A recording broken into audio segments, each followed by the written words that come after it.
Hey, welcome to Longform North. I'm Ian Van Harten. Canada is a federal country, which means power is divided between two levels of government, the federal government and the provinces. And even though it's all still one country, the provinces are very different from each other. They have different geography, different politics, different languages, and different economic interests. And sure, diversity is our strength and all that, but trying to balance all those interests isn't always easy.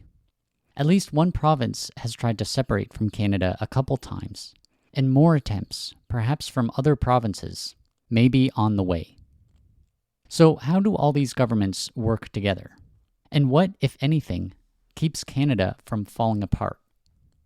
Joining me again to help out with these questions is Dr. Tom Bateman. He is a professor of political science at St. Thomas University, and he's one of the co-authors of a book called The Canadian Regime, An Introduction to Canada's Parliamentary Democracy. Okay, let's get to it.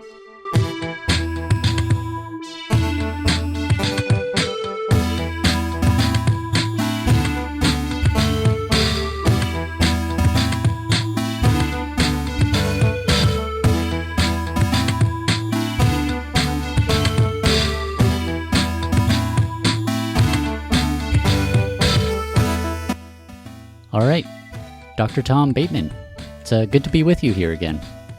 You too, Ian. So our topic this time is federalism in Canada. And it's kind of interesting because when I was first developing this idea for this series on Canada's political system, and all based on the book that you co-authored, The Canadian Regime, I actually didn't have federalism on my list of things to talk about.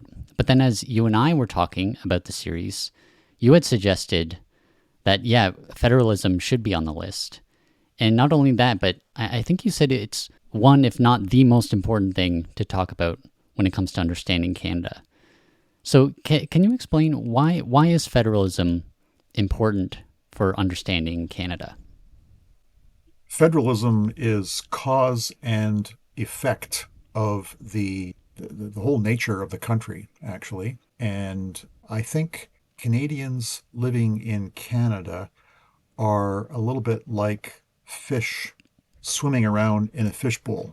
If you ask the fish, so what's water? And the fish will say, I haven't got a clue. Because water is the very, very environment in which they live. They have no awareness of it because it's everywhere. It's just so sewn into the nature of their lives and of their understanding of things. So Canadians are kind of funny. I think they don't have a great awareness, like a conscious intellectual awareness of federalism and how it works. But they know intuitively that Canada is deeply and inexorably federal in character. And what I mean by that is that Canada has an extraordinary geographical expanse, second largest country by physical area on the planet. Canada is also regionally very, very diverse. And Canadians who travel outside of their own province will be struck by this feature of the country. Accents are different. Some assumptions are different. The land is different. Population variation is different. Language use, the language of conversation is often different. And so that's like the basic federal reality. So much geographical difference among parts of the country that are really very distant from one another. And we sort of take account of that by having the country chopped up into 13 different jurisdictions, 10 provinces, 3 territories, and we give the provinces their own governments. And then we give those provincial governments constitutionally protected policy jurisdiction. And that means the people who live in a particular province have a government that enacts legislation that is particular to them and may be very different from the legislation the government in another province will legislate for people in that other province. And then we tried to sort of knit it all together by having a Parliament of Canada with jurisdiction to pass laws that will bind all of Canadians in the same way. So so that's what we have. And I think federalism is a product of the some of the very basic diversities that were present at Confederation in 1867. But then, on the other hand, the very existence of provinces and the very existence of provincial governments with constitutionally protected jurisdiction sort of creates kind of like an institutional incentive for those provinces to mark themselves off from other provinces, to protect their constitutional autonomy, to insist that they're different, and to resist centralizing or homogenizing tendencies coming from other provinces or from the federal government. And so federalism is sort of the consequence of certain features of this country. And we can talk about the Quebec fact in due course on this one, because that's very important. Hmm. But federalism also, has this causal kind of character on the decentralized feature of the Canadian polity. And it is just now sort of basic to the character of the country. So sometimes I say to students that to really understand Canada, you have to understand that there are like sort of three pillars holding the whole country up. One of them is parliamentary government, which is a very distinctive arrangement of executive, legislative, and judicial institutions in Canada. And so responsible government and members of the government of the day coming from the elected members of the House of Commons, blah, blah, blah, all that stuff. And then the other pillar is the Charter of Rights and Freedoms. Canadians are highly rights conscious, and that was the product of the entrenchment of the Charter into the Canadian Constitution in 1982. This gives courts a very large role in deciding public policy disputes in the country. And then the third pillar is federalism. This arrangement of regional governments exercising policy powers in their areas, but in some kind of combination with a central government in Ottawa legislating for the whole of the country. So, three pillars. You don't understand Canada if you don't understand all three of them. And it's a tough question to answer, close call. But federalism is by no means the least important of those three pillars. I think we could have a very interesting debate about whether, in fact, it's the most important feature of the Canadian Constitution. Hmm. And so it's kind of an interesting situation, too, where back in the first episode, we talked about the Canadian Constitution and how it's based on the Constitution of the United Kingdom. But the United Kingdom does not have a federal system. They have a unitary government. And so I guess our idea for federalism actually came from the United States, and they were our reference point for federalism, but also sort of they had lots of problems that that the fathers were looking at the time. But can you talk more about where this idea of federalism came from and how it fits in the Constitution as a whole? Yes, the British Constitution is in principle unitary. But of course, we know that the UK is England, Scotland, Wales, and Ireland was part of the British project for a long time, up until the early part of the 20th century. Northern Ireland is still a part of Britain, but that's all very complicated. And over the course of the 20th century, there has been a slow incremental process of what is called devolution in the UK, and that is that the Westminster Parliament has delegated some decision-making authority to parliaments in Scotland and in Wales. Now, these are not constitutionally protected grants of authority to those legislatures. They, in theory, can be retracted by the Westminster Parliament. But on these kinds of questions, once you delegate some of these powers, it's pretty hard to get them back again. You might be inviting like a really big political crisis. And so what many scholars say is that the UK, while formally, constitutionally unitary in character, is acquiring some elements of a federal kind of constitution, but it's federalism in the slow lane and kind of by stealth, if you like. And in fact, a lot of commentators say that there is much in common between Quebec in Canada and Scotland in the UK. In fact, I've read many articles linking the two together, similar situations, blah blah blah. So it's not that hard to caricature Britain as a unitary state. I think the reality on the ground is actually kind of more complicated. But in any case, yes, the Americans are the major exemplar in having a thoroughgoing federal arrangement as part of the new American Constitution that was primarily settled in 1791. And the Canadians looked at that with some ambivalence, but also as a source of some sort of constitutional creativity, I would say, because when we were contemplating Confederation, we were in a position not unlike that of the American colonies, thinking about what they're going to do after they sloughed off the British imperial connection and became independent. And I think the very name of the republic to the south is significant. The United States of America. The British colonies that had assemblies, that had, fairly well-defined political communities, Massachusetts, Rhode Island, Delaware, New York, blah, blah, blah, all the other ones and so on, the Carolinas, they retained that sort of political communal character as they entered the new Republican political arrangements after the War of Independence. And so these were pre-existing colonial political communities that didn't want to give all that stuff up when they entered the new arrangement.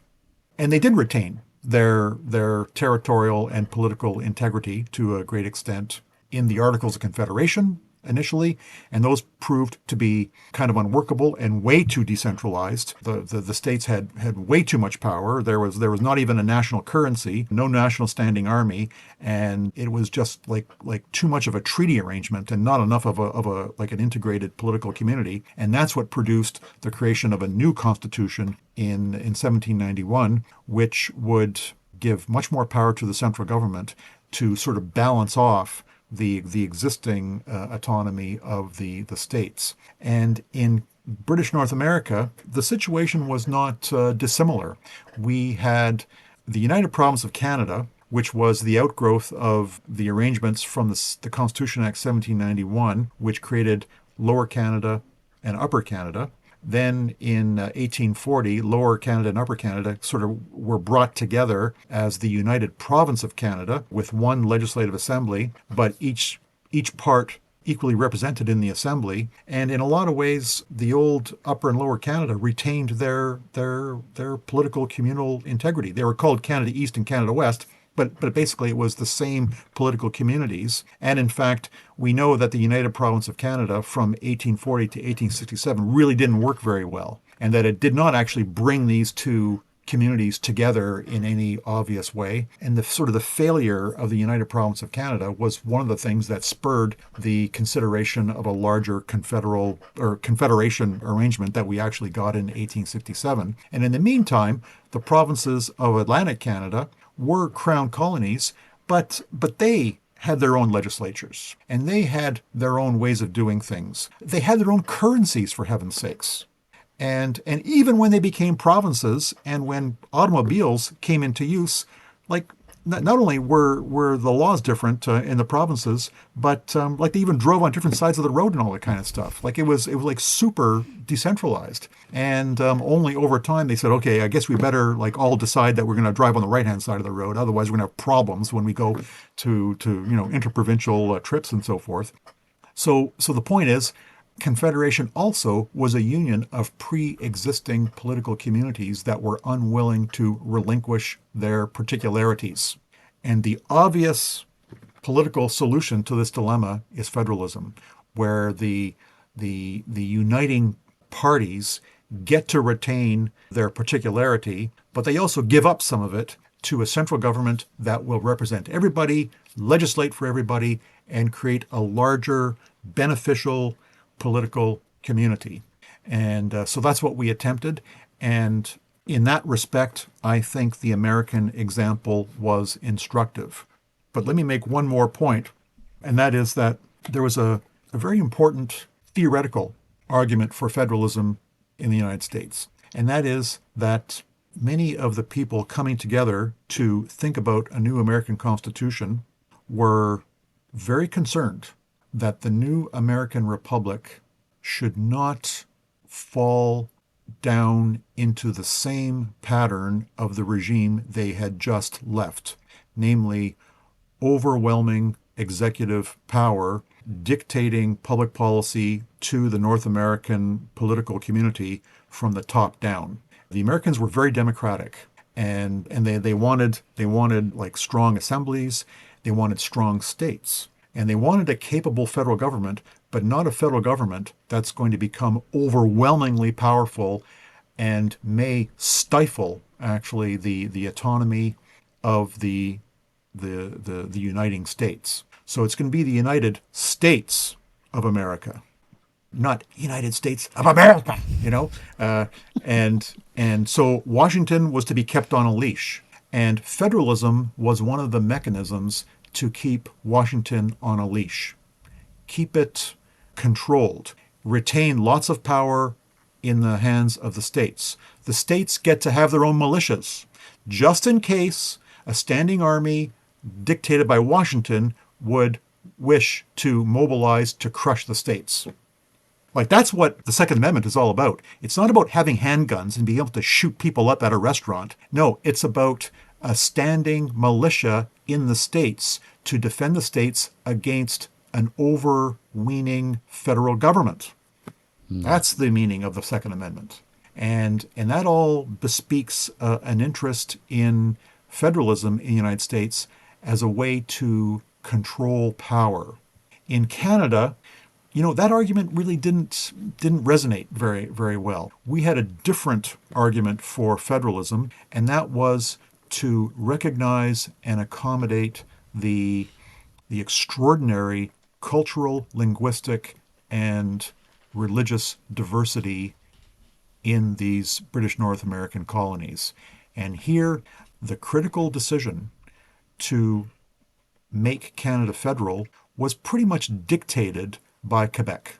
And I think the Quebec members of the delegation to Charlottetown in August of 1864, and then October in Quebec City in 1864 was pretty clear. There's going to have to be protection for Quebec's distinct character in the new Constitution, or we're not coming. Period. And interestingly enough, that argument was, in its own way, kind of supported by the maritime colonies, because they said, if we become part of this larger northern half of North America political union, like, we're pretty small. The United Province of Canada is like really big. The new province in the west, which would be Ontario, is like really big compared to us. Quebec is big compared to us. If all of the policy is going to be dictated in the central government, whose parliament will have members overwhelming the number of people from the Maritimes, yeah, we're not interested. Like, we're not going to do it. And so nobody's going to force these political communities into a confederal union. Like, it all has to be agreed. And so the spearhead of this whole effort was John A. Macdonald, and he was the government leader in the United Province of Canada at the time. And he was like a real British parliamentarian and didn't like federalism very much, because his view was that, and remember, we're talking about early 1860s here, the United States was in the middle of a disastrous civil war. And his view is, this is what you get from federalism. It is so decentralized that the constituent units can just sort of end up doing what they want. Federalism is inherently unstable, it's inherently decentralizing, and you court the dissolution of the whole political community if you go that route. So he had this example in the United States staring at him in the face. He had his own sort of predilections for the Westminster model, which is not federal. But then on the other side, he's got his potential members of a new confederation who are saying, yeah, we're not playing ball if it's going to be a unitary outfit. So he reluctantly had to accept, I think, the realities coming from the other parties to the negotiations in Charlottetown and Quebec City. And we ended up with something that on paper was a more or less federal legal arrangement. But Canada, for lots of interesting reasons, has become more federal, in fact, as time has gone on. Well, so let's talk about some of that evolution. But before we get to how it evolved after them, so John A. Macdonald was interested in a more centralized government. And so while they agreed to have a federal system, I think there were some things they put in place to make it so that the central government would be more powerful, right? In terms of what powers they delegated to the provinces and what ones they kept for themselves. So can you talk about some of the tweaks to federalism that they put in place to try to make it so that it was more the central government would have more power than the provinces would? Yeah, a couple of things. I suppose the main thrust here has to do with the wording of the so-called division of powers in the Constitution Act 1867. Because what you need in a federal constitution is an enumeration of the constitutional jurisdiction, the actual powers that each order of government will get. So you assign certain policy powers to the central government, and then you assign other policy powers to the provincial order of government, like the regional governments, the ones in Nova Scotia, New Brunswick, Ontario, Quebec, and so on and so forth.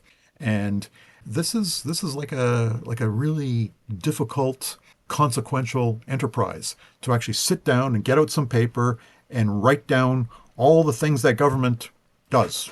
You know, currency, banking, trade and commerce, criminal law, hospitals, schools, roads, blah, blah, blah, all, trees, everything, think of all the things that government can or should do, write it down.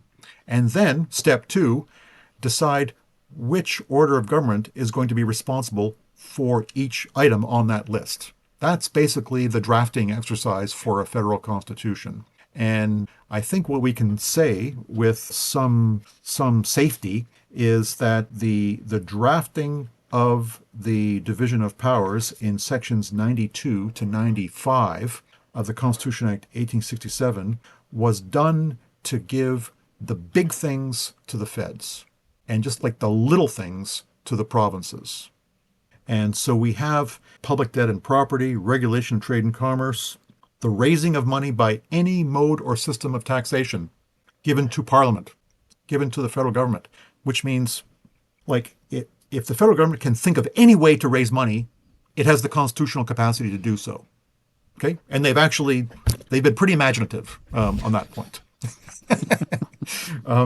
But we've got like navigation and shipping, weights and measures, currency and coinage, banking, defense, the census and statistics, bankruptcy and insolvency, copyrights, Indians and lands reserved for Indians, very important federal jurisdiction, marriage and divorce, criminal law, very, very important federal jurisdiction, and other related things are given to the feds. And I should mention that Section 91 is drafted in a very interesting way because, and these are the powers given to the federal parliament, and it begins with a large sort of statement about what the federal parliament can do. And then after that large statement is a list of itemized powers, which were meant to be sort of illustrations of the large statement. So let me just read to you what I'm getting at here.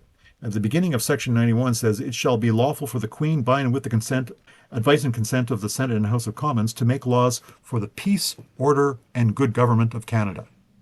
Okay, political scientists call that the POG clause, peace, order, and good government of Canada. And that means anything that is necessary for the peace, order, and good government of Canada, that's a federal responsibility. But it's vague. Mm-hmm. It's very vague. But it's supposed to be capacious. It's supposed to be very broad and encompassing. And that we understand the meaning of POG by looking at the illustrative list of particular powers given to the federal parliament that follows the POG clause. And some of those I just listed off to you. And and if you look at section 92, these are the powers given to the provinces and more limited taxation authority and municipal institutions in the province, the management of public and reformatory prisons, shop, saloon, tavern, auctioneer, and other licenses. Okay, like this is tiddlywinks, right? You know, and local works and undertakings, and the incorporation of companies with provincial objects. In other words, like small business, that doesn't really extend beyond the province. Yeah, we'll give those teeny weedy little things to the provinces to look after. Then they got this thing, property and civil rights in the province. I mean, we could talk actually for the next 2 weeks about what that means because the constitutional law on that is huge. Hmm. But we'll lose all of our listeners if I do that. And and then at the end it says generally all matters of a merely local and private nature in the province. We'll give those to the provinces. So that's actually kind of like a provincial residual clause. But then the POG clause is like the federal residual clause. Everything that's big and important that's not listed in Section 91, that's still the federal government. So my main point here is that the intention at the beginning was to make Canada federal, but that the big prominent policy items were given to the federal parliament. And in John A. Macdonald's mind, Section 92 would basically leave for the provinces small things of only local interest. The leader would be the parliament in Canada, no question about it. Now, the other thing that was part of the original legal design is in section 90, and I'll just summarize it fairly quickly. And basically, what happens here is that the British Crown appoints a Governor General for Canada as his or her representative, standing in his or her place in Canada. And the Governor General is the formal head of the Canadian military, also part of Parliament, which means the royal assent of the Governor General is required for bills in Parliament to become law.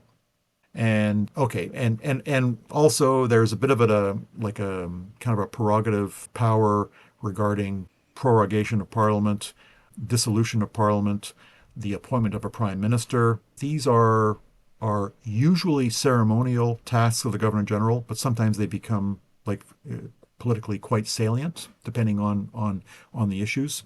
But in any case, we got the Governor General of Canada, and then but what we also have is the the federal government's appointment of lieutenant governors in the province who represent the crown in the province.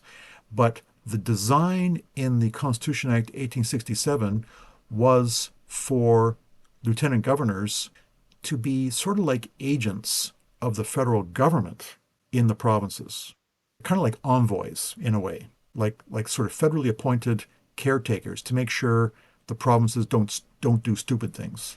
And and given that the lieutenant governor has the royal assent role over legislation passed by a provincial assembly, the idea was that the lieutenant governor of a province could actually withhold his assent to legislation and leave it for the federal government to think about. And then furthermore, the lieutenant governor could actually disallow legislation based on instructions from Ottawa. And this was actually used many times in the early part of Confederation. And in a way, this violates the federal principle, the idea that provinces are constitutionally autonomous in their areas of jurisdiction and that they can legislate according to their own lights as long as they are legislating in areas given to them. Because the idea that a lieutenant governor has the power of reservation and disallowance suggests that the federal cabinet can tell the lieutenant governor of a province, yeah, we don't like that provincial law, so we think you should disallow it. Well, that's kind of like anti-federal in a way. But yeah, it was, and it was there as kind of like a federal government check on provincial autonomy, which added up then to a fairly centralized early understanding of the Canadian federal polity. What is significant is that as the 20th century came and moved into mid 20th century, the the power of reservation and disallowance fell into disuse. And it's I don't think any government would ever contemplate using either of those powers these days. But what's happened is that in 1867, we actually did not have a high court of appeal for Canada. And that didn't come until 1875 when the Supreme Court Act was passed. And I think that was a significant moment because it kind of signaled that Canada was catching on to the logic of federalism and that finally and ultimately disputes about the exercise of powers under a division of powers between the provinces and the feds, it can ultimately be considered a legal question whether a province passing a law actually has the constitutional authority to pass that law. So let me give you an example. The criminal law is given to the federal parliament as a constitutional responsibility. What that means is that provinces cannot pass criminal laws. But what if a province did? And well, we'd have to understand, well, what does it mean? What's a criminal law versus a non-criminal law? Okay. And then you have to say, well, is it one that provides for imprisonment beyond just a fine? Is it one is it a law that makes illegal conduct which we consider to be criminal in character? It's one thing to overstay in a parking spot, and then you get a $25 fine for parking without paying. But it's another thing to kill somebody. Right? There's a difference in the moral culpability of these two kinds of offenses. And provinces can certainly fine people for different kinds of traffic offenses, but they can't imprison people for murder because murder is a criminal act regulable by criminal law. And criminal law is a federal jurisdiction, not a provincial one. And so what I'm getting at is that these kinds of questions about federalism and the limits of the authority of Parliament, the limits of the authority of the provinces, can be converted into a legal matter. And this requires courts to undertake the activity of judicial review, whether a jurisdiction actually has the legal authority to pass the law that is at issue in a legal dispute. And so judicial review has come to replace reservation and disallowance as a federal kind of check on the provinces. And this, by the way, was the federal government's idea behind creating a Supreme Court of Canada, all of whose judges, by the way, are appointed by the federal parliament. The provinces have no say. And, centralists in Ottawa, like Johnny MacDonald and people succeeding him, say, that's good, because that means we've got a court appointed by people we like monitoring the exercise of legislative authority by the provinces. And so we get to keep a thumb sort of on the provinces. And it hasn't quite worked out that way because, of course, a court acting as an agent of one government no longer appears to be independent. And judicial independence is like the critical watchword for the proper exercise of the judicial function. So the court has been sensitive to that, and it doesn't really operate as an agent of the federal government, though that was, I think, some of the thinking of the federal government of the day. Hmm. Well, can we go back a bit to this division of powers situation and how they were being divvied up? Mm-hmm. I'm just curious that because there was obviously this sort of agenda to give the most important powers to the central government and leave the rest to the provinces, but presumably the provinces were still interested in negotiating for their position on these things. Like, did they just roll over and accept the way things were divvied up, or were there more intense negotiations to try to get them more important powers? Well, yeah, there were negotiations about the division of powers prior to Confederation in 1867, and the provinces were, like they were never happy about Confederation. When we had negotiations started in 1864, Nova Scotia and New Brunswick had provincial elections, and anti-Confederation parties won those elections.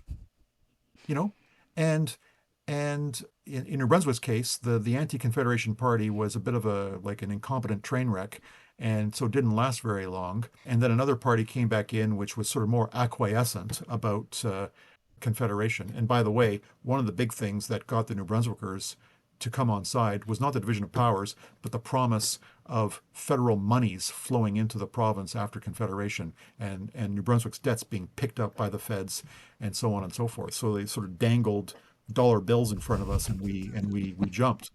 And kind of true for Nova Scotia as well. But Nova Scotia was even more, I would say, reticent about Confederation than New Brunswick was. And even like after the deal was made, an anti-Confederation party was elected to the Nova Scotia legislature. And Nova Scotia was like very seriously considering a bunch of things, including annexation to the United States. So it was kind of a close call. Hmm. And Quebec was not like thrilled absolutely to bits either, but they ended up acquiescing. And July 1, 1867 was not some big giant massive celebration. It was kind of like like a garden party with lemonade and shrugs kind of all around. And that's like so typically Canadian, it seems to me. Hmm. But other provinces, they did get their other little bells and whistles to bring them on side. Quite aside from the division of powers, Quebec got jurisdictions that it considered important to the protection of its particularity, and distinct powers over education in Section 93 of the Constitution Act 1867 were very important to Quebec, and it got those. And property and civil rights in the province under Section 92, that was a way for the civil law system of Quebec, which is different from the common law system in the other provinces, to be protected. And so different provinces, they got little things. The Maritimes, they got a promise of an intercolonial railway. Okay, it's another little thing dangling in front of us. And so there are other little side deals that were done to make the thing happen. So complicated. And the records of the Confederation debates are not very good, honestly. So we don't know all the little deals that were done as like the background for the provisions that we see in the Constitution Act 1867. The Americans were much more prodigious recorders of events, so that we actually know what the drafters of the Constitution were really thinking about as the negotiations unfolded. We have more fragmentary evidence in Canada, unfortunately. Hmm. Well, so let's move to how things evolved, despite Yeah, the best efforts of these founders, or the fathers of Confederation, rather. Because even though they wanted to leave all the important jurisdictions for the central government, that's not really the way it rolled out. And in particular with healthcare was one they didn't foresee. But I think even collecting income tax wasn't one that they anticipated. So can you talk more about some of these forces that ended up giving the provinces a lot more prominence than they initially intended them to have? sure. Your mention of health is an excellent example because in 1867, healthcare meant going to a hospital and dying, basically. Like if you had something beyond, a broken arm and the flu and so on and so forth, like the medical world was not a great help, and hospitals were in most cases run by church institutions as a charitable sort of exercise, and medical technology was not very well developed, and medical care was not very expensive. Furthermore, people were dead by 65 in most cases. So healthcare just did not have the prominence that it has come to have. And so what we know is that medical technology has progressed rampantly. People live longer. Medical technology is very expensive. Medical training is much more prodigious. Doctors are greater in number, and they are highly paid for their work, and they command that. And if they don't get it, they will go somewhere else. And a brain drain of Canadian doctors to the United States has been a problem for decades and decades. And so the provinces came to realize that a fairly insignificant jurisdictional authority they had has become huge.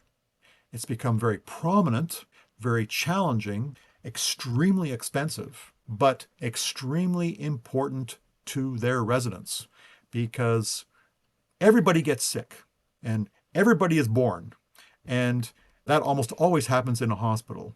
And everybody dies. And often the death occurs after illness and an extraordinary use of the healthcare system. In fact, if you plot per capita cost to the healthcare system by age, what you see is a curve that goes like this, like that. And so you cost the system a couple $1,000 when you're born, and then when you are young, not very much at all because people are resilient when they're young and they get better really fast from illnesses and so on and so forth. But when you get into middle age and then you get old, everything starts to break and you get chronic conditions, COPD and emphysema and diabetes and all that kind of stuff. Canadians are terrible in looking after themselves. And the cost to each person's cost to the health care just like shoots up. And and the longer you live, the more expensive your charge is on the healthcare system. And you might think this is all very, terrible and barbaric what I'm saying, but I'm just reporting the facts. That's all I'm doing. And so the provinces now have this to deal with, and it's really important because healthcare touches everybody. Canadian voters are very sensitive to it, and they're excellent complainers about the healthcare system too. And so governments always have to do something or show that they're doing something to deal with that very expensive policy file. But also education. It was not a very big deal in 1867. Now it's a major ticket. And people require much more education than they used to be part of the economy. And so that's very expensive. Social services were nothing basically in 1867. Now we have large bureaucracies of social workers and public health personnel and other kinds of services that people demand in the contemporary world. So for a typical province, health, education, social services, that's between 65 and 70% of provincial spending every year, regardless of everything else. And what that means is that the province's responsibilities grow with the size of these policy files and citizen demands with respect to the same. So, suddenly the provinces are big policymakers on these big files that nobody ever thought about in 1867. A little bit has happened on the other side, of course. Defense is an extremely expensive policy field now compared to what it was in 1867, and Canadians are kind of tuning in, like in a very big way, like right now, about how we've been complacent free riders for a very, very long time. And now that our relationship with the United States has been kind of ruptured or something, we're going to have to like get our own act in gear on these policy files. And that's federal responsibility. And so now the feds are going to have to start spending serious money on Canada's defense responsibilities. And we're just not used to that.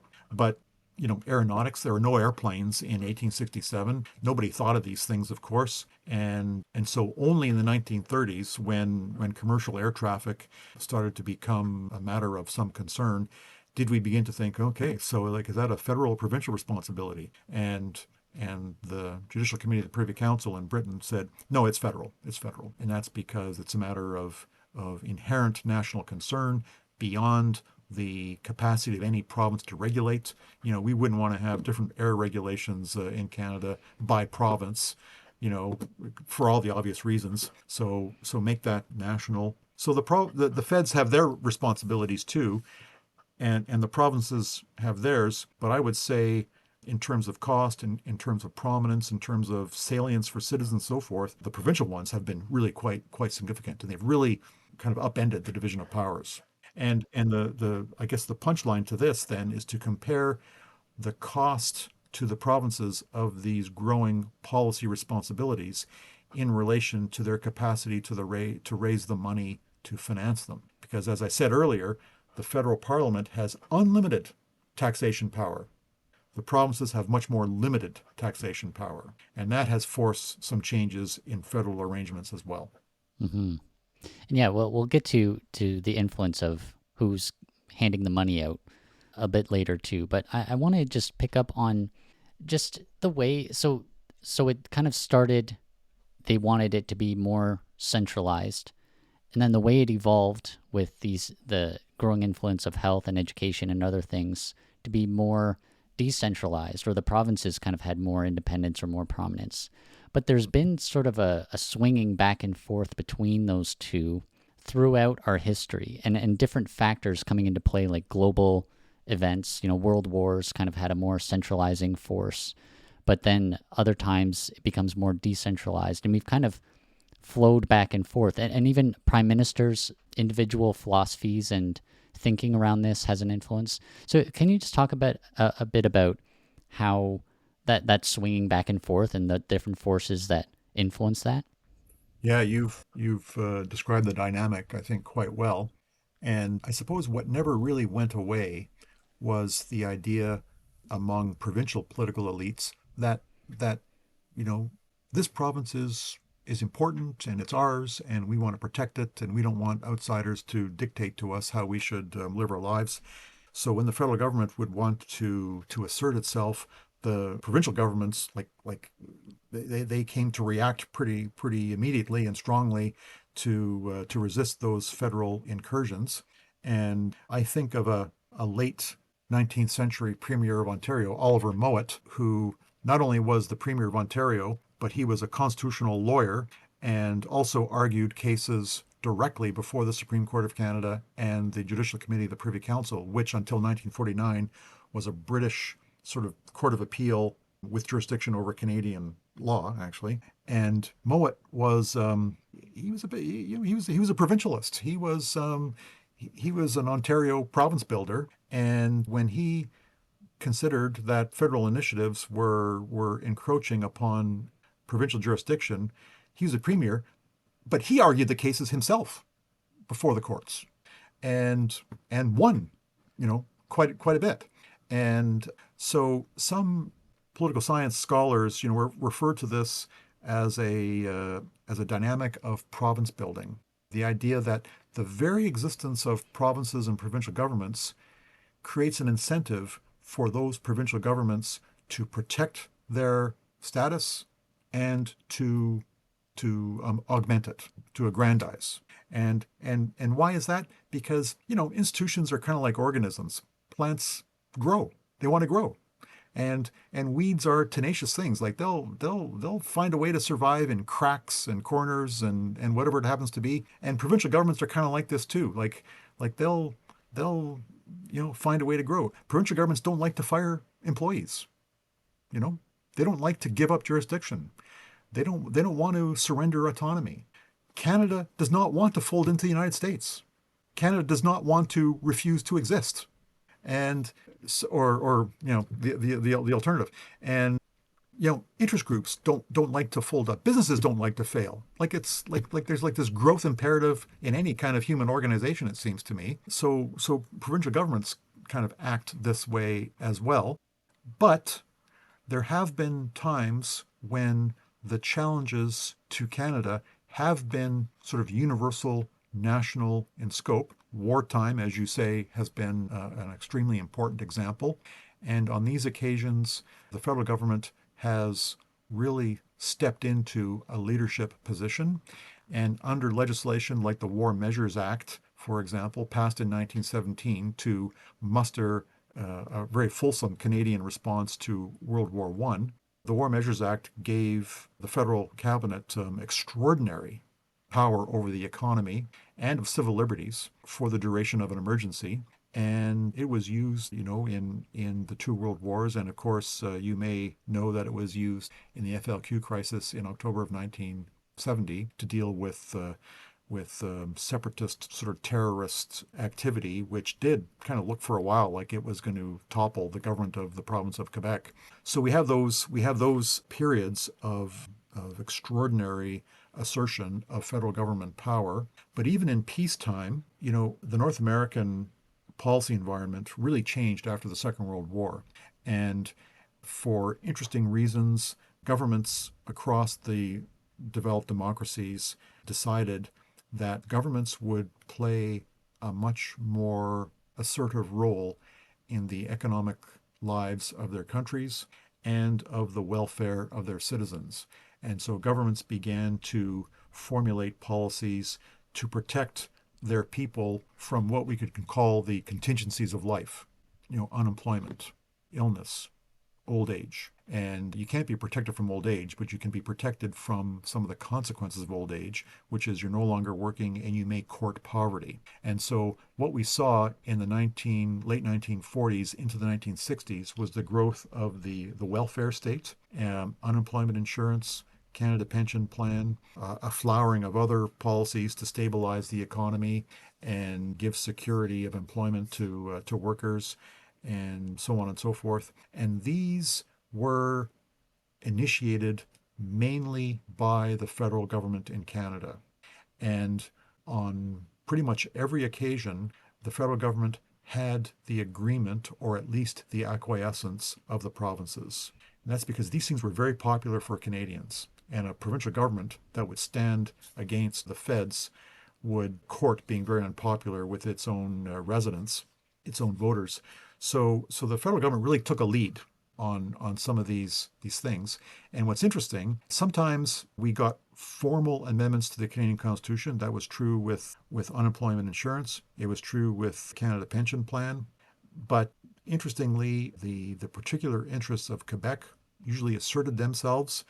And so on pensions, for example, we have federal jurisdiction over the Canada Pension Plan, but if a province wishes to operate its own plan, it can do so as long as it conforms to very broad national standards articulated by the federal parliament. And so now we have the Quebec Pension Plan operating sort of alongside, but independently of the Canada Pension Plan. And Quebec did that for very interesting reasons, and that is that if it's a Quebec pension plan, then Quebec workers pay like a premium into the Quebec pension plan, which the provincial government can use. They can use those proceeds not simply to pay out pension benefits when they are required, but it also invests that money to reap returns that keep the pension plan solvent, but they can invest those monies in Quebec enterprises that will make money, that will give returns on those investments to the pension plan, but it also stimulates a Quebec economy and gives jobs to Quebecers and so on and so forth. And so Quebec had a very interesting and systematic province building kind of agenda for the use of jurisdictions like the one I've just described. And it has contributed, like oddly enough, these are sometimes federal initiatives, but with provincial carve-outs and so on and so forth. But they often have like a decentralizing province building kind of effect about them. So Canadian federalism is really back and forth over time. It's a complicated history. It's very dynamic and hard to predict where things will go. Mm-hmm. And so there is this swinging back and forth, but there's also, in terms of the division of powers, areas of overlap, or areas where they kind of get into each other's business a little bit.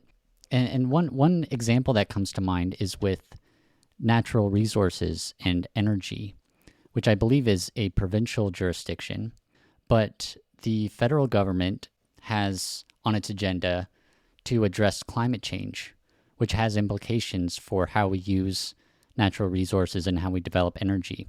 So that's just one example. I don't know if you want to pick up on that, but if you can just talk more about the blurriness between how the powers are divided, or the areas of jurisdiction between the two levels of government. It's a great question. And let me begin with a simple example, and then maybe I will gingerly touch the energy environment example. So many years ago, the federal government became interested in Canada's economic future, and that entailed, among other things, preparation of the Canadian workforce for jobs for the future. And so the idea is to help Canadians get up to speed so that they are prepared for entry into the labor market and into jobs that require some preparation. And so the feds thought, well, we can maybe like help Canadians in this respect. So they came up with a variety of programs for labor market training. Okay, so the very phrase labor market training straddles the division of powers, because training kind of sounds like education, and that's provincial. labor market, it could be provincial, but it could be also national because a company in the labor market might be a company that operates across the whole country, across provinces. And the courts have said that the federal government has regulation over economic enterprises that are sort of interprovincial in scope, whereas the provinces have jurisdiction over businesses that are intra-provincial in scope. And so you've got a policy idea that seems to be both provincial and federal at the same time. Because you can look high and low in sections 91 to 95 of the Constitution Act, and you're not going to find labor market training listed anywhere there. That's because it didn't occur to anybody in 1867, nor have we made an amendment to the Constitution since to recognize that. So what do? Do we have to amend the Constitution every time we have a bright idea? The answer is no. And so what usually happens is that on a file like this, the feds will say to the provinces, they'll bring them to Ottawa, and they'll sit down and they'll have like a nice dinner and so on and so forth, and they'll talk, and they will propose that the federal government take the lead on a series of initiatives on labor market training, and that this will be done in coordination with each province, so that the province will have a workforce that will contribute to that province's particular economic objectives. The New Brunswick economy is not the same thing as the Ontario economy. We don't build cars in New Brunswick. We've got some agriculture. We've got lots of natural resources. We've got a fishery and so on and so forth. Yeah, no fishery in Saskatchewan. It's different. It's grain there, and so different provinces have different needs. So the provinces and the feds come together and they arrive at agreements on policies respecting labor market training. And if it's agreed to, fine, away we go. And there's a lot of federal provincial programming that is of this quality. It's very technical. It's below most people's radar. It's extremely boring. And who cares? As long as we get some good out of it. Maybe we do, maybe we don't. I don't know. But then sometimes either the feds or the provinces are more aggressive and will legislate on a policy confident that they have the constitutional jurisdiction to do so, but they may not. And these often will end up in the courts.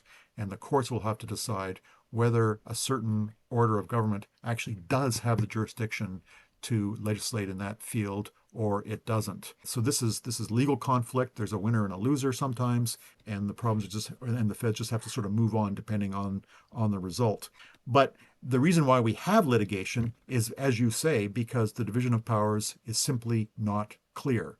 The words are general in meaning, and they are way more general than the policy details that we will find in laws or other policies, passed by a contemporary government. And so you just don't know how the general words shall be construed to include or exclude the policy that is up for litigation.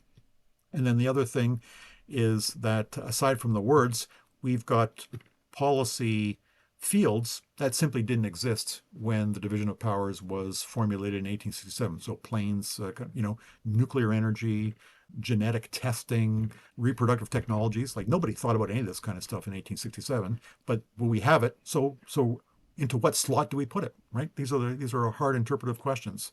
So yes. Now on the energy question, same deal. Oil and gas, not really thought of in 1867. It was all about trees and coal. That's how you have fuel. And as things unfolded, there would be private property held under private title by private people. Then there'd be large expanses of property owned by nobody in particular, but by the Crown in general, the Crown in right of Alberta, the Crown in right of Saskatchewan, and so on and so forth. And then you had, okay, so either the Crown or a private landholder owns the land. What about all the stuff underground, beneath the land? Who has title to that? Now in the United States, as I understand it, the legal situation is that if I'm a private holder and I own land, I own everything beneath it too. In Canada, not so.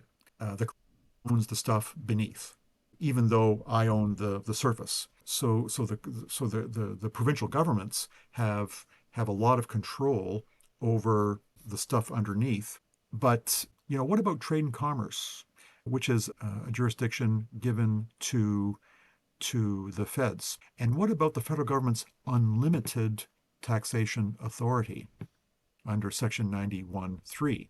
And the argument has been that the federal government can and should have access to the resources within provinces for their taxation value, because federal taxation jurisdiction is unlimited. The provinces say, no, it can't be unlimited because we own those resources. It's the Crown and Right of Alberta that owns those resources.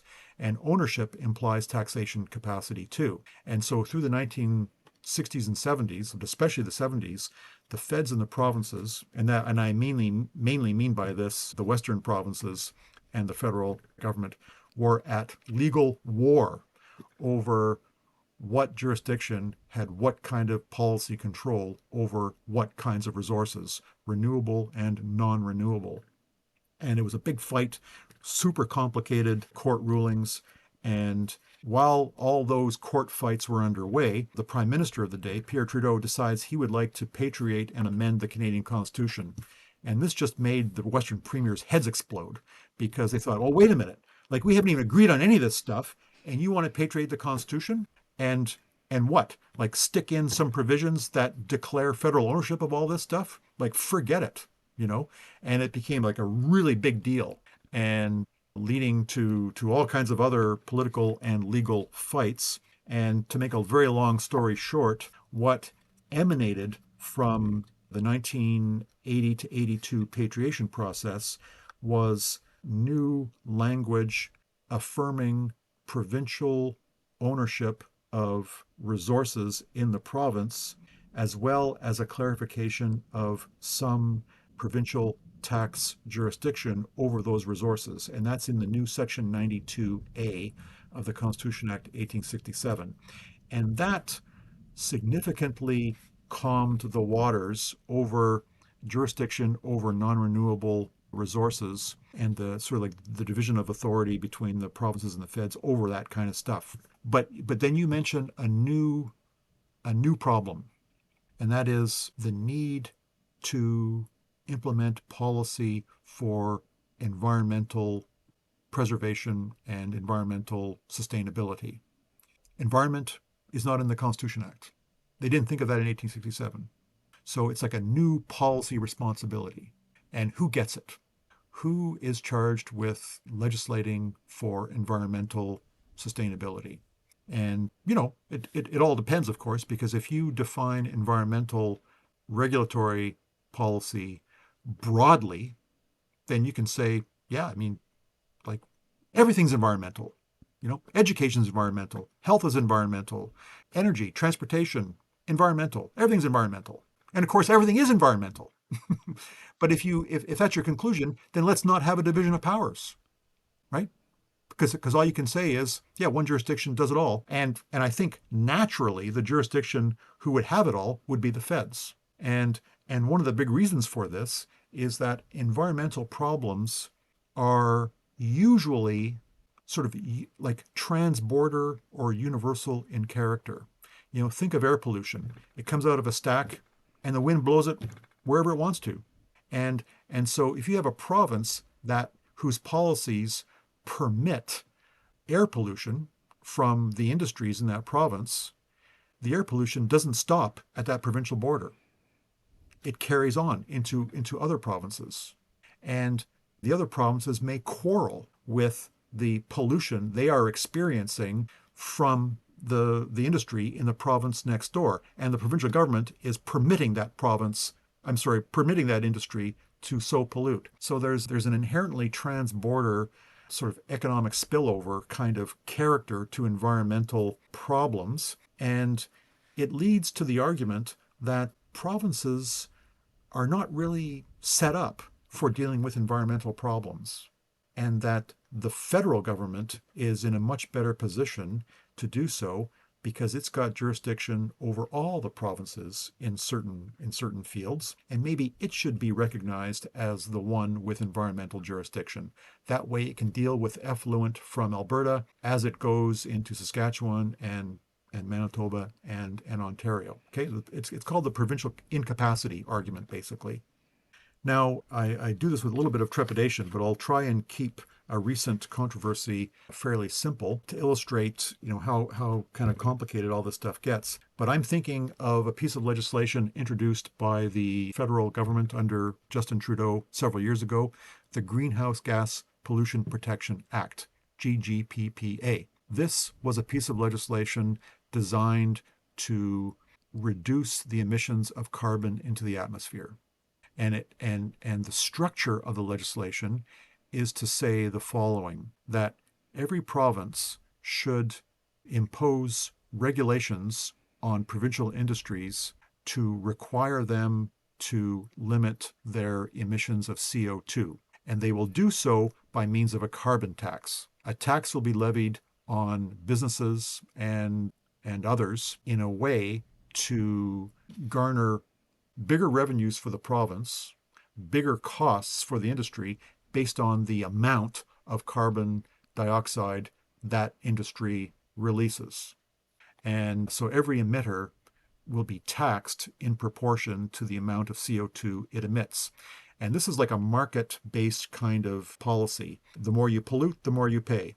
So you have an incentive to reduce your emissions because that means you save money by doing so. So that's a great market incentive and so forth. But the feds did it in a kind of an odd way. They said that we're going to have each province look after its own situation on this. However, if a province fails to regulate the emissions enough, then the federal government policy regime is going to step in as sort of a backstop. And so the provinces need to do a minimum amount to tax to reduce carbon emissions. And if they do not do that a minimum amount, we're going to do it for them by means of federal regulations. Now, it's an interesting thing because the provinces could have done something else and they could have said, listen, we got taxation power under Section 91.3. It's unlimited taxation power. Environment is an important deal. So we're just going to tax Canadian businesses. Now, of course, if they did that, then everybody would understand, oh, it's the federal government that's taxing Canadians on carbon. and the feds appeared to be sensitive to that possibility. And so they decided to give the provinces the opportunity to tax themselves. And then if the provinces didn't do it well enough or correctly enough, then the feds would step in.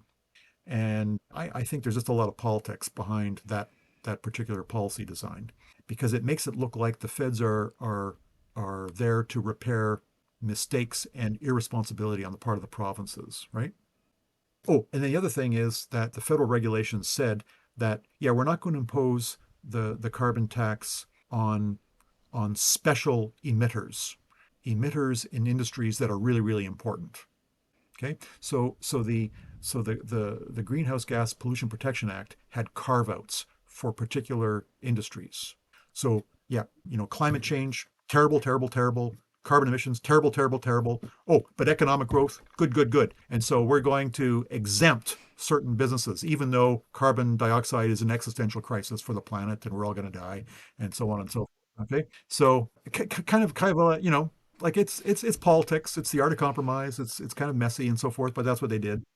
So away they go, and the provinces, immediately challenge the GGPPA in court. Ontario, Saskatchewan, and Alberta. Their provincial courts of appeal were asked certain questions like, does the federal government actually have the jurisdiction to pass this law? And the provinces argued, no, they don't. And so it was up to the courts of appeal in these provinces to decide the question.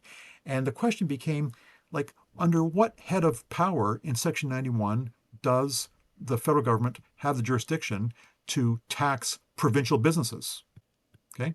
And the federal attorney general made a very important argument, and that is that it's the POG power in Section 91 that underwrites the GGPPA.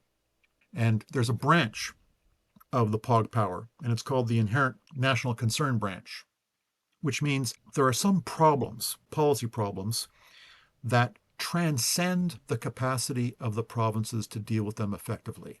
Environmental problems have this quality about them for the reasons I described earlier in our conversation. And accordingly, the need to reduce carbon emissions is beyond the power of any province actually to redress. And so, as a result, it is within the federal government jurisdiction, under the Inherent National Concern branch of the Peace, Order, and Good Government Clause of Section 91, to be able to legislate the reduction of CO2 emissions to save the environment. Okay? That's the argument. And that argument won in the Ontario Court of Appeal by a 4-1 vote. It won in the Saskatchewan Court of Appeal by a 3-2 vote. Let me mention that judges of provincial courts of appeal are appointed by the federal government, but never mind.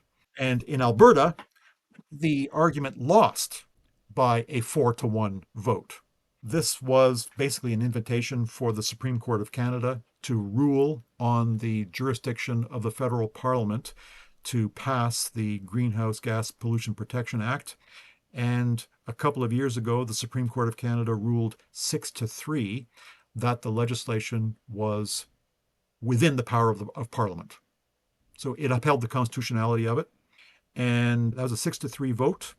And so we have an expansion of the Inherent National Concern branch of the Peace, Order, and Good Government Clause to embrace this particular type of environmental conservation regulation. Very, very interesting. But let me mention 2 points, and that is that as existential as the release of CO2 into the atmosphere apparently was for the federal parliament, I think it was in late 2023, the federal government announced that the carbon levy would not be applied to the purchase of home heating fuel in Atlantic Canada. And I just went like, I can't believe this.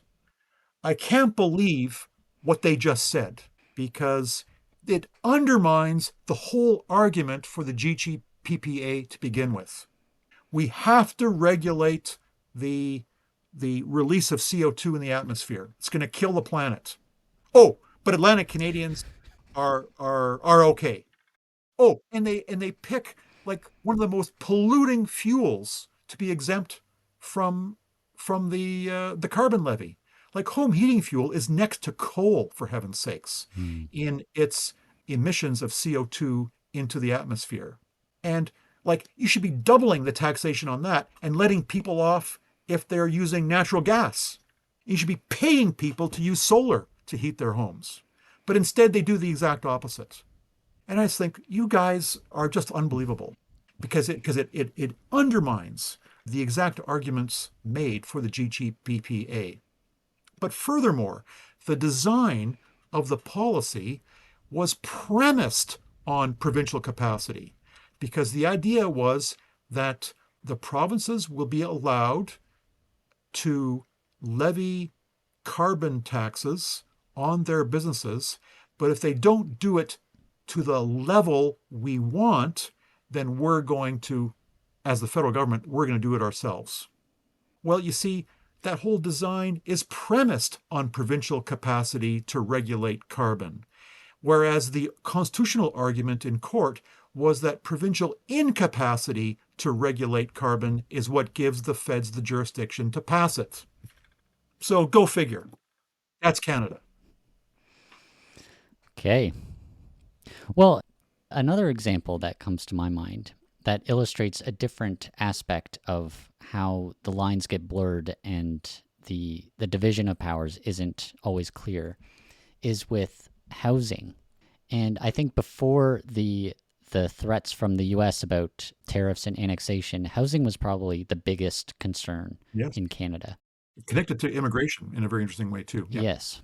And there was one press conference with Justin Trudeau talking to reporters about this, and he was quoted as saying, well, housing is not primarily a federal responsibility. And I think, or I believe technically that's correct. But it ended up not being a very wise thing to say in that moment.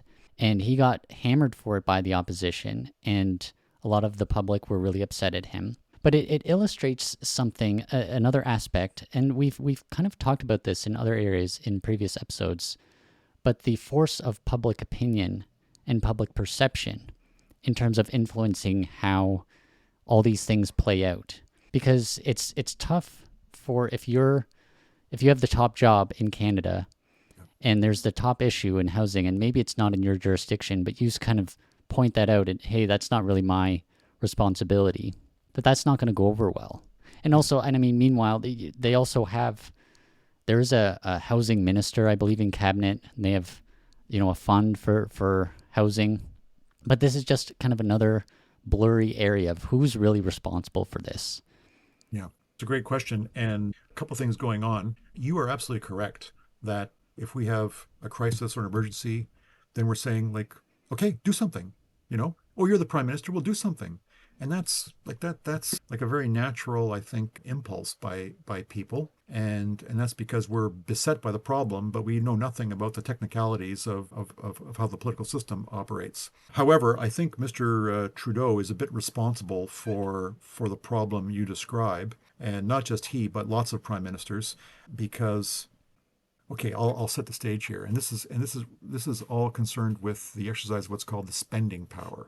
Now, a policy responsibility may reside with the provinces, but it may be very expensive for the provinces to exercise that responsibility to deal with that problem. And in fact, a lot of provinces are really short on money. And historically, the federal government has said, right, you guys, for example, have jurisdiction over health. Health is really expensive, but it's really important. And we, the federal government, have lots of money because we've got a huge taxation capacity. So what we're going to do is we're going to give you money. We're going to give the provincial governments money, and it's going to help you guys finance your discharge of your health jurisdiction. But it's not free money because we're going to attach conditions to it. So you're going to get the money, but you're going to have to spend it according to certain national objectives that we are going to articulate. And it's up to you to take the money or not. You don't have to, but if you do, we want you to spend that money in these ways. And that's the spending power. Now, sometimes the feds can give the provinces money without conditions, but often they like to attach conditions to advance political objectives that they think are very important. And the provinces are, they're ambivalent about this because they like the money, but also they don't like the conditions because they say, well, it's health jurisdiction. That's our jurisdiction. You can't tell us how to exercise our jurisdiction. So just give us the money and shut up. And the feds say, listen, we don't have to give you the money. So if you take the money, then you have to take the conditions. And if you don't want the conditions, then figure out health yourself and have a nice day. And the provinces then would kind of reluctantly take the money and the conditions. Now, some would do it happily, but others really chafe. And you think of Quebec, of course. The Quebec is very, very resolute in preserving its own autonomy for the exercise of its own jurisdiction, and it has chafed at conditional transfers like all the time. So that's the spending power. And the provinces, they don't like the conditions, but they also are concerned about the uncertainty. Like are we guaranteed this money like forever and ever, or are you gonna pull it back next year? Or is a new government going to come in and not give us the kind of money that we need for health? Like, what's going on here? We need stability, we need security, we need certainty. This whole arrangement really doesn't give us any of that stuff. So that's a real problem. And so, and then from the federal government's point of view, it says, yeah, this spending power stuff is not that great because what happens is we give the provinces billions in health money, in education money, in social policy money, and it goes to the governments, and then the governments spend it, and the provincial governments take all the credit for it. And we don't get any credit for it. And we're taxing Canadians, and we're getting all the blowback because Canadians think we're taxed too much, but then we're giving it back to them through the provincial governments so they can get good services, but we get no credit for it. And then okay, so then the other thing that the feds try to do then is use the spending power, but then they try to give it directly to Canadians and bypass the provinces. Now, this is not a regulatory power. All they're doing is giving money, hoping that the money they give to individuals will produce the policy outcomes that they prefer. And so sometimes the feds will give money to post-secondary education students in the form of scholarships or cheaper student loans or something like that. And that's how they get a leg in the education door and bypassing the provinces. So on housing, the possibility exists for the feds to say, yeah, we've got nothing to do with housing, but it's really important, and we do have the spending power. So what we're going to do is we're going to institute a policy of some kind that will disperse monies directly to Canadians so that they have more at their disposal to buy homes. And in fact, I think a few years ago, this is what Mr. Trudeau proposed. He said, "Yeah, we're going to give first-time home buyers $10,000 toward buying a new home. Okay, we're just going to write you a check, $10,000. I think that's what it was." And of course, what happened? Oh, the price of homes went up. They went up $10,000, but there's still like the same number of homes. So like, thanks, Justin. Like great. so so this is the problem because if a government doesn't have the jurisdiction to deal with a problem, that means it doesn't have the tools to do it properly. It only has like a hammer when you actually need a screwdriver and pliers. And so like bang, bang, bang, and you end up breaking the thing instead of like fixing it. And this is where we are with some of these things. And the governments are partly responsible, but in a way, Canadians are partly responsible because they don't understand how the whole place works. Hmm. Well, let's move to another area related to disbursement of money, and that's the issue of equalization payments. And this is another system that triggers some grievances, one in particular between Alberta and Quebec, I believe. But can you explain what the equalization system is and why it was put in place, and maybe how it's led to some of these areas of conflict between some of the provinces? Yes, it has a great deal to do with the structure of the division of powers, but it also has a lot to do with the nature of the Canadian economy. So let me set this out with two technical terms. These are like economic terms that federalism scholars have developed a long time ago, and I think they're helpful. So one important term in this whole debate is called the vertical fiscal imbalance. And the vertical fiscal imbalance refers to the mismatch between the policy responsibilities a jurisdiction has, an order of government has, and the constitutional taxation powers it has to finance those responsibilities. Because what you want in a very well designed constitutional system that is federal is that you want the feds to have taxation capacity that is commensurate with their policy responsibilities so that they've got enough money on hand to enact the policies for which they're responsible. Same thing for the provinces. You want the provinces to have the taxation capacity commensurate with its policy responsibilities. The argument is that we have a vertical fiscal imbalance in Canada, an imbalance because the feds have lots of taxation capacity, but more than they need, arguably, to enact their policy responsibilities. And in the provinces, it's the reverse. They've got very expensive policy responsibilities, but they lack the formal tax capacity to fund those responsibilities. Okay, so that's one point. And this is debatable because everything in this country is debatable. But the one argument is no, no, no, no, no. Each province has all the taxation capacity it needs. It's only a question of whether the jurisdiction wants to use the tax capacity it has to raise the money it requires. So it's actually a political question. It's not a constitutional question. Other people say, no, that's actually not true. No, it actually is a constitutional problem. It's not just a political, I don't want to tax kind of problem. Okay, so there's that issue. And then on the other hand, there's this thing called the horizontal fiscal imbalance. And This, horizontal means going sideways, and think across the country. And what we're getting at here is that different regions, different provinces have different economies. And in other words, they have different economic bases. They've got different business activities. They've got different kinds of industries. And some of these industries are really lucrative and they produce a ton of wealth. And other industries don't produce that much wealth. So think, of, let's say, the high tech areas around Ottawa. Think of automobile manufacturing in southern Ontario. Think of oil and gas industries in Alberta, Saskatchewan, and British Columbia. Think of tourism in BC, maybe, and Quebec, and so forth.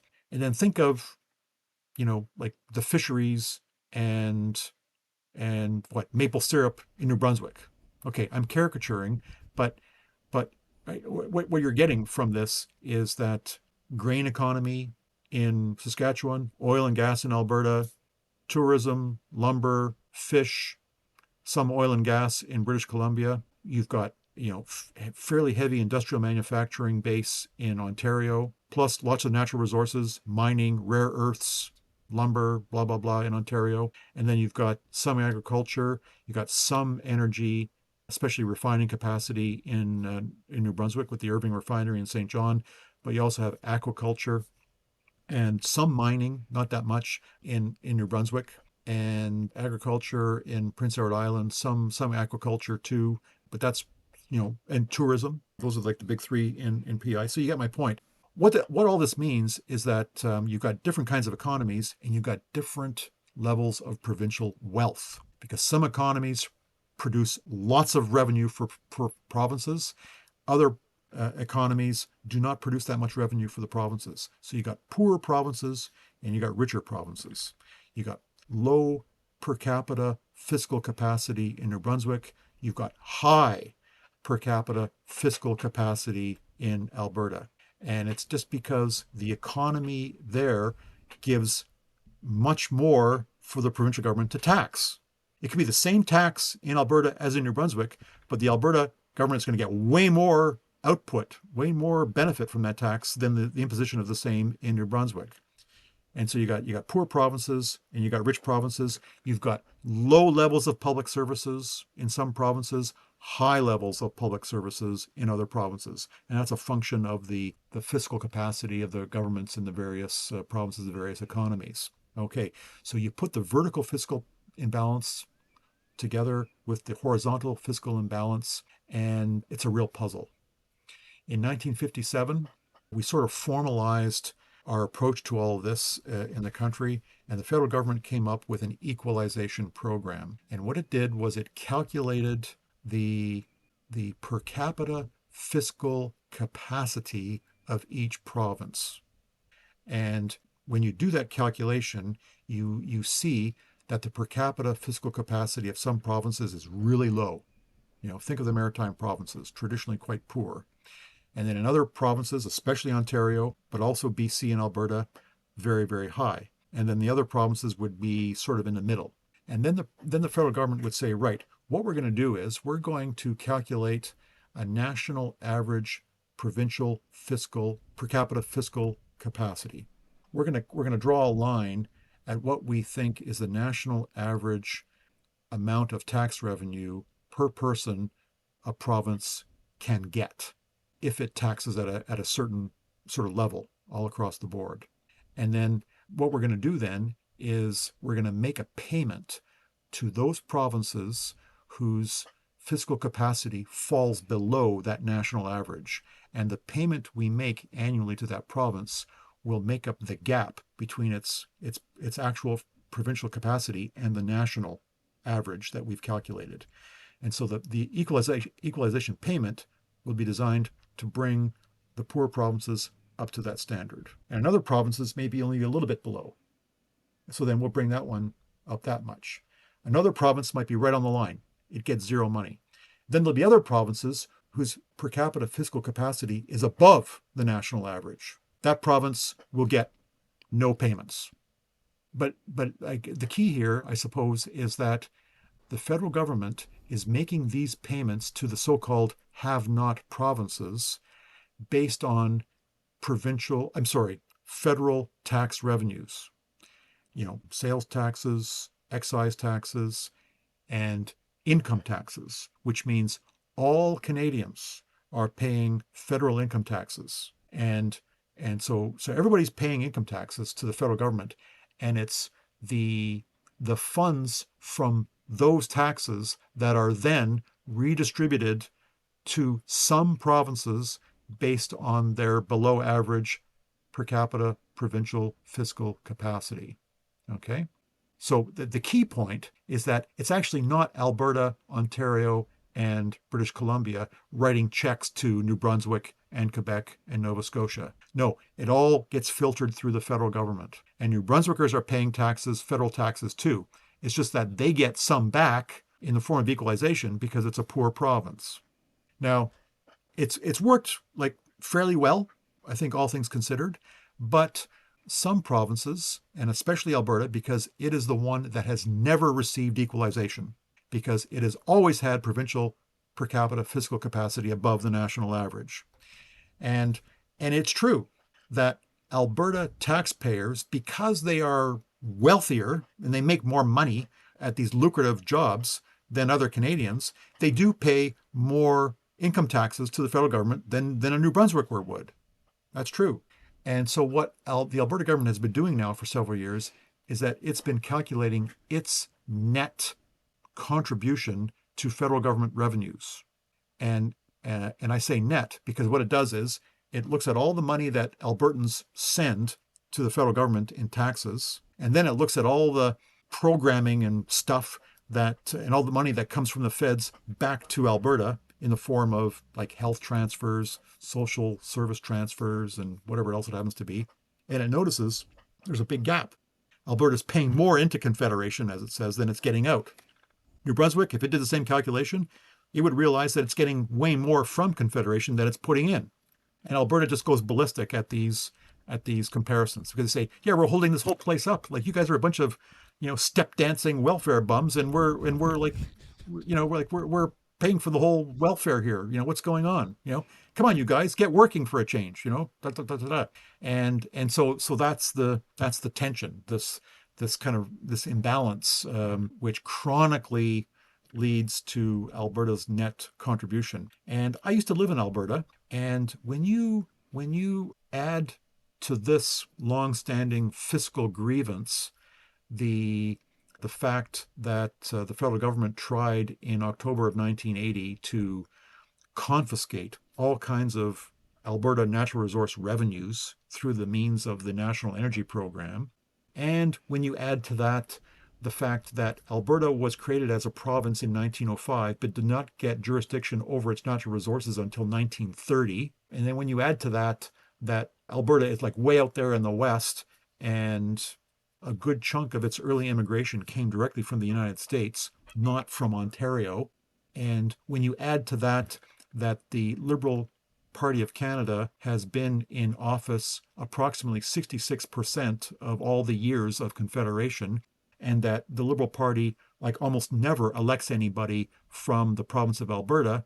And then when you add to that the federal government appoints all of the judges to the provincial superior courts and to the Supreme Court of Canada, which has final decision-making authority over the meaning of the Constitution, and like I could just keep on going with this kind of stuff, then the Albertans just say like, this is all stupid. Like we're getting zip out of this country. And I think it's part of Alberta political culture just to have these grievances. But let me tell you, we're entering an interesting time here because the actions of the American government in February, March of 2025 and beyond are really stressing the fabric of this confederation, because Alberta has been looking for years for access to tidewater for its oil and gas production. And the federal government has been consistent in making it difficult or impossible to add pipeline capacity to tidewater, whereupon Alberta's oil and gas could be shipped to markets other than the United States. But as it is, so much of our production has to be shipped to the United States. because there are no alternatives, and that means that Alberta gets about 25 or something percent less on its per barrel or per unit shipments to the United States, precisely because the United States is a monopoly buyer and it can buy at a discount and still get the supply. So we're not even getting like all of the punch out of the each barrel of oil that is being produced. And the Albertans say, yeah, and thanks, feds, for blocking every pipeline proposal we've tried to present over the years. Okay, so that's like the equalization thing is from the Alberta point of view part of a whole basket of longstanding grievances that may become more acute as we think about putting like a block on exports of gas to the United States to complain about their tariffs. Like the Albertans are just going to go crazy if that happens. Hmm. Well, so let's move into. I think we will get into more of this Alberta. I don't know what you would call it, like separatist murmurings, maybe. But to get there, let's start with Quebec first. And so Quebec has had a particular influence on federalism. They've almost left the country, I think, twice, but there are always sort of murmurings about that beneath the surface as well. And they have this special status as a distinct society within Canada. Mm-hmm. Now, this is kind of a huge topic of Quebec in Canada, or Quebec's place in Canada. But can you help explain some of what's going on here? What's with Quebec and its kind of special standing in Canada? Yeah, it goes back to the beginning. It goes back to the Plains of Abraham, Wolfe versus Montcalm. It goes back to Quebec being a small, struggling French colony in a continent increasingly dominated by the British, and it's connected to the habitants, the French inhabitants of New France, tenaciously fighting to survive, but also to preserve their language, culture, faith, and law. And this has been Quebec's raison d'être, really, like for the whole period. It is not an accident that the motto on the Quebec license plate is "Je me souviens," I remember. Okay, now that's a backward-looking slogan, and it does resonate, I think, because Quebec nationalism has a significant retrospective, looking backward. We want to preserve something kind of character. In the 1960s, Quebec nationalism took a more secular, forward-looking, progressive turn, whereas by which I mean, yeah, we have a project to enact, and the project is independence. The only way a sociological nation will be able to preserve itself is to become a political nation state. And many people in Quebec began to believe that Quebec's security as a distinct people will only be advanced if Quebec becomes politically self determining. And it's not self determining as a province. It's outnumbered in the House of Commons. English Canadians are the majority in this country. They don't care about French, or they are antagonistic toward French. Canada is not going to protect Quebec's particularity, and so we have to get out. And that's the seed of Quebec separatism.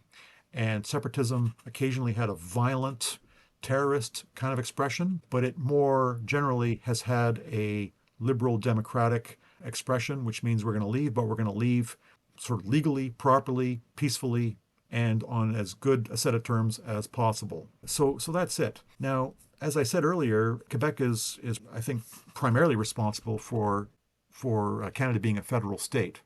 Quebecers put it this way, that Canada actually is the union of deux nations, two nations, two peoples, two races was the older 19th century language, and so this dualistic character, this binational character, is sort of part of the whole idea of Canada from Quebecers' point of view. But that view has been less and less resonant in English speaking Canada over time.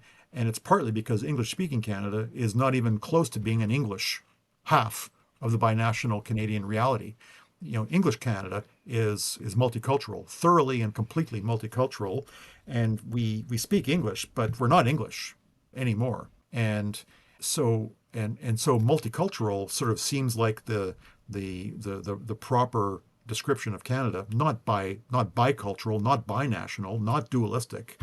And so there's a real disconnect, increasingly, between the Quebec national idea and the Canadian multicultural idea. And yet, so much of Quebec's particularity is embedded in the Constitution, and it remains insisted upon by Quebec political elites. So, so that is an important historic and continuing part of Canadian federalism. And it's just really hard to know what effect current events have on our Canadian politics, constitutional otherwise.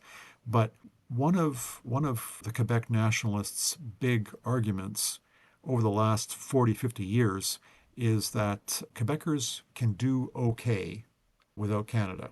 Canada will probably have a period of being really angry and upset and so forth, but they'll calm down, and then they will agree to reasonable trade arrangements with an independent Quebec. And Quebec will also accede easily to free trade arrangements independently of Canada with the United States. Canada had free trade arrangements with the United States. Quebec will leave Canada, but it will quickly sign free trade agreement with the United States, and everything will be good. And the fact is, Quebecers in March, like they holiday in Florida. They don't go to Ontario or the Maritimes or anything like that. So, a lot of people would say that Quebecers actually have a more pleasant relationship with the United States than they do with the rest of Canada, because they associate all the grievances and all the rancor and bitterness with Canada. But the Americans, they don't care. If you got money, you're happy. It's all good in the United States. Just give us money and you're fine. And well, that's actually kind of different at the moment, because the United States is not looking favorable at all. And so Yves-François Blanchet, the leader of the Bloc Québécois, yeah, these are difficult days for him, just as they are difficult days for Pierre Poilievre, because like the great alternative to Canada, is now highly problematic for Quebec nationalists. And I don't think they know what they're up to just yet. So anyway, but this might be just a partisan moment which will go away with Mr. Trump when he retires or whatever. Maybe he'll be really cut down in the midterms in 2 years in the congressional elections. Like, who knows? Maybe there's something tectonic going on, a permanent change in the Canada-U.S. relationship that will reverberate in Canada in a lot of different ways, and it'll affect, I think, the flavor of Quebec nationalism and of Quebec separatism. Hmm. Well, so let's go back to Alberta for a moment. Do you see some of these similar? It'll manifest differently with Alberta, but do you see a similar movement? You were kind of hinting at that just earlier, but is there something similar going on there, do you think, with Alberta?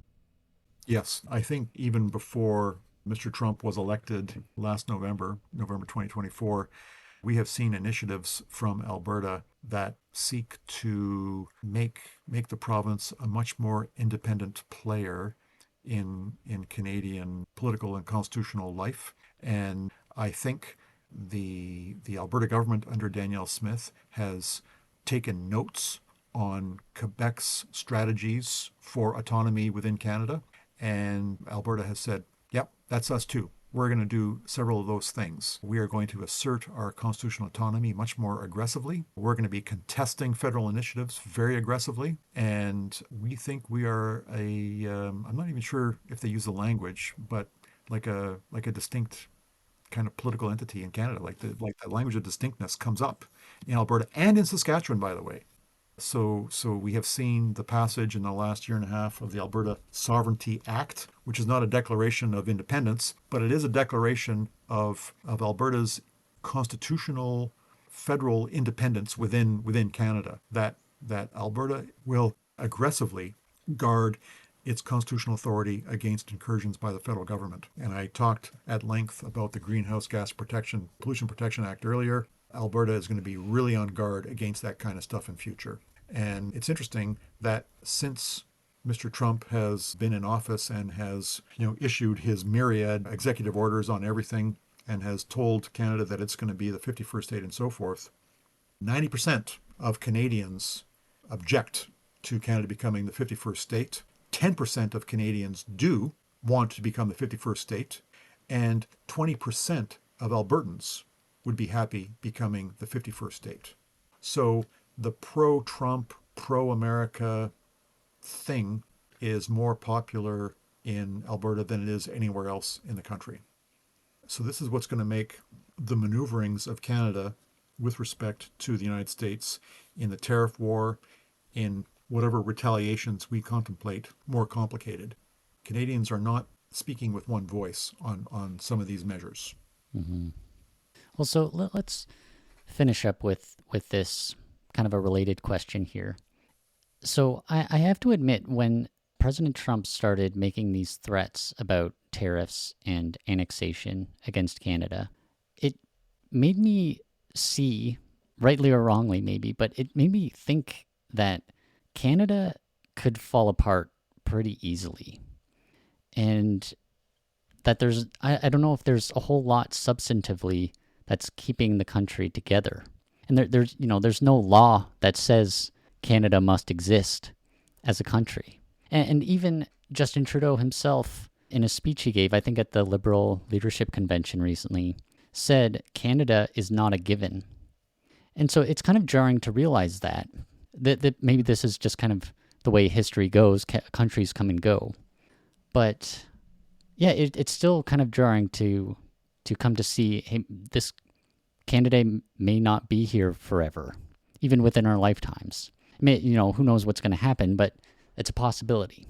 So I'm wondering if you can talk about, and I'm not asking for some cheesy response here that will make everyone feel better necessarily, but I'm wondering if you can talk about what is keeping the provinces and the country together. Yeah, it's an excellent question, Ian, and I think your nod to the historical perspective it's bracing, but it's important. And in some ways, it should be a bit calming. And what I mean is that, yeah, in this world, nothing is forever. You know, uh, impermanence is the order of things in this life. And people who read the ancient historian Herodotus, you read Thucydides' Peloponnesian Wars, you read about the decline and fall of the Roman Empire. Like, yeah, like no kidding. Like stuff comes and stuff goes, you know?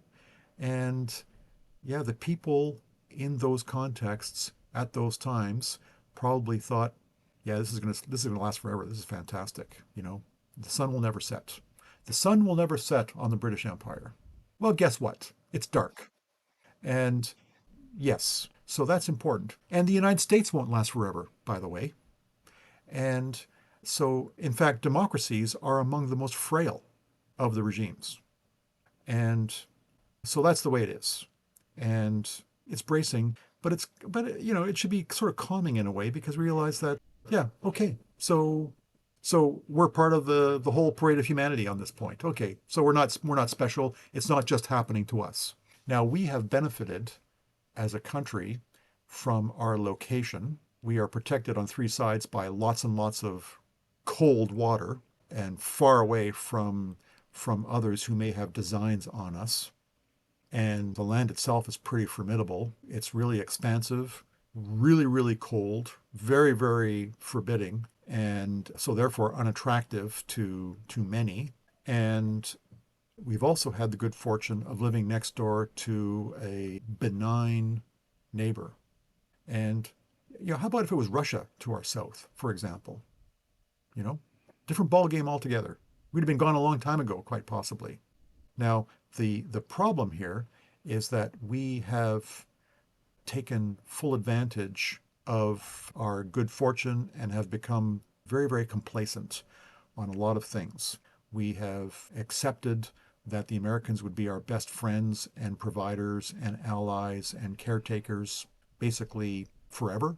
We've not kept up our own military forces. We assume that nobody will take any interest in our north, which is our sovereign territory, but which is essentially undefended. So we're depending on snow and ice to defend us. And guess what? Both of those are in decline, in retreat. And we're going to have now full year transit passages by ship and submarine in the north, and we've got Russia and China like right on the doorsteps up there, and we say, yeah, it's okay. The Americans will take care of us. It'll be fine. Well, okay, we'll see. Canada has been very complacent, and we've become very comfortable going about our business with the steady belief that the Americans will trade with us, that they will allow us to visit and vacation in their country, and that they will defend us via NATO or just via NORAD or whatever. So we can just go ahead and just like spend money on stupid things in Canada and not have to worry about some of the core responsibilities of government, which is security and so forth. And we've learned so quickly that Canada's integration into the United States economy is absolutely extraordinary. You know, the CPR was one of the main technological instruments of nation building, the creation of an east-west political community. Well, guess what? The CPR now does more business in the United States than it does in Canada. Like it's a completely, thoroughly, continentally integrated railroad. The Hudson's Bay Company, already it's been years owned by an American equity firm. Yeah, it's going to go belly up. This is like one of the oldest companies associated with the very idea of Canada. So like things are not looking very good. And then when you put this into perspective of Canadian federalism, not simply as a constitutional idea, but as a sociological reality that we sort of live together, but we don't really know each other. We don't have a strong sense of common identity. And in fact, what Canadians have been doing for the last 50 years is emphasizing how they are unlike one another by stressing multiculturalism all the time. Well, okay. I mean, this is sort of what you get at the end of the day. And indeed, we've sort of made a bit of a cottage industry out of slagging our own country. I mean, this is what Prime Minister Trudeau has been on about for most of the term of his government, suggesting Canada is irredeemably racist and bigoted and homophobic and misogynistic and God knows what. So this little like late day pivot that we're all Canadians, isn't that fantastic? It's a little bit rich for me, to be quite honest. And when Canadians have had a spasm of nationalism, it's usually taken the form of an anti-Americanism, right? But that in a way, its own cryptic way, is a description of sort of how American we are. Like the Americans are even important to our own anti-Americanism. And so, what has surprised me, actually, is the level of intensity of this moment of nationalism we're sort of experiencing in Canada. Like we really got ticked off by this betrayal or whatever it is by the United States government. And so, lots of, like my wife is like she's committed to buying Canadian all the time and so on and so forth. Everyone is like clogging up the aisles on the food stores, looking at labels and reading labels like crazy to figure out where that's all come from. So that's kind of interesting. I don't know what kind of staying power it has, actually, to be quite honest. But again, we'll just have to see.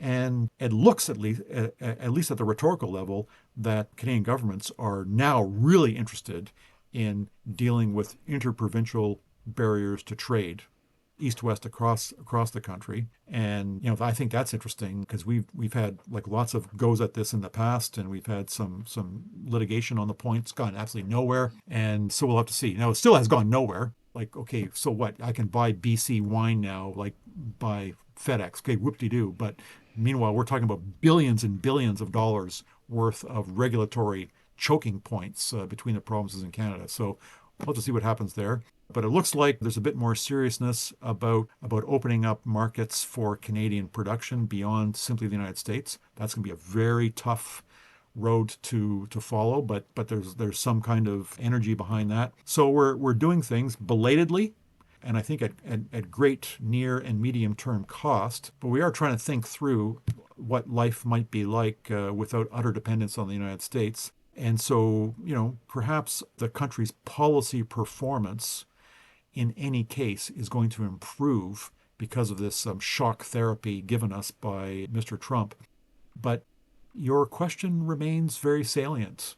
What is it about this country that makes it a country? And, one of the great formulas for stability in modern liberal democracies is for them to say, you know what, we are about economic security. We're about economic growth and prosperity. And if people are prosperous, they get a nice house, they get a good income, they get all the good food they want to eat, they get lots of entertainment, they're happy, and then the regime is stable and it'll last a long time. And that's like a very bourgeois kind of sensibility that liberal democracies are fundamentally about health and welfare. That's what gives them stability, that's what gives them longevity, and that's what gives them peace. And why? Because people are not going to be willing to give up their lives in stupid international adventures which may affect their economic prosperity. And that's sort of like the game that we've been playing, it seems to me. And the problem, of course, is will you defend with your life a regime whose promise is to give you a peaceful, long, economically secure life? That's an absolute contradiction. Okay? And that's the problem we're going to have to try to overcome. And I'm just going to sit back and see how it all works out. Sounds good. And have a nice day. Exactly. Have a nice day. That's right. Yes. Well, there you go. Well, kind of a bit of an ominous note to leave on. Well, it's a challenging note. You know, it's up to us. It's up to us. Yep. But I think, I guess we'll leave it there. But Sure. Dr. Bateman, this has really been awesome doing this series of episodes with you. And I just really appreciate you giving your time and your expertise to go over all this stuff and to give us a real good run through of this country and the political background and all the things we've talked about it. And it's just been really fun and interesting to do. So really appreciate it. Okay. Same here. Same here. Yeah. Awesome. Thank you. Okay. Thank you too.